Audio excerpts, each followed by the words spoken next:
So here I was, sitting in a crowded school gym when I realized something strange about human beings. The room was packed, dozens of children, dozens of parents, teachers were moving all about and around, phones were recording, people smiling and people clapping, people pretending that they weren't crying, and yet almost nobody was actually watching the performance. At least not the way they claim. Think about it. 50-something children walking onto stage, the music starts, the singing begins, and every adult in the room immediately starts playing a game. A game they probably played their whole lives. Find that one face that matters the most. A mother scans the crowd, a father leans forward, a grandmother squints, a sibling points. There she is, there he is, found them. The search is over. And from that moment forward, the other 49 some children or whatnot, they almost disappear. Not because they're unimportant, because that's just how love works. Love narrows your vision. Out of the entire crowd, it teaches you to care deeply about one person.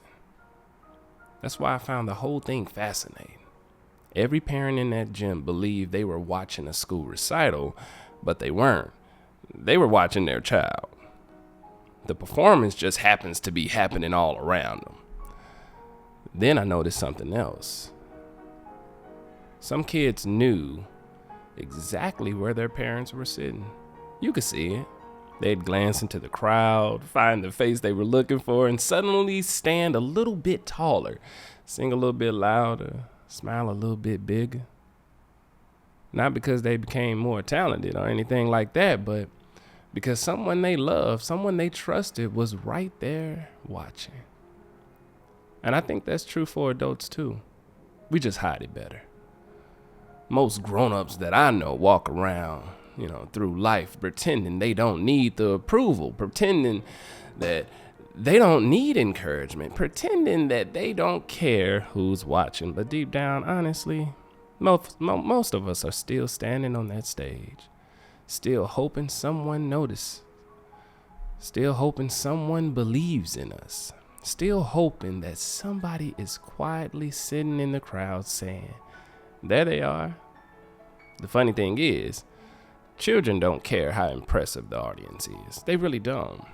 They don't care about the job titles, the bank accounts, the followers, the statuses, none of that. All they care about is whether the person showed up, whether their person showed up, whether someone saved them a seat in their attention, whether somebody looked up from their phone, whether somebody was there. Years from now, most of those children won't remember the songs. The parents won't remember every lyric. The gym will eventually be remodeled, the decorations thrown away, the recording forgotten somewhere in the cloud storage or something like that. But many of the kids will remember something much simpler. They'll remember looking to the crowd full of hundreds of faces and finding that one that they hoped would be there. Maybe that's why I'm showing up. Maybe that's why it matters so much. Not because attendance changed the event, but attendance changes the person. The best gift that you can give someone isn't advice. It isn't money. Honestly, it isn't even time. It's attention. Undivided, intentional attention. Because in a world full of noise, distractions, and endless scrolling, nothing quietly says you matter quite like looking for a face, that one face in the crowd, and being grateful when you find it. Be great, be awesome, be amazing, and as always, see you at the finish line.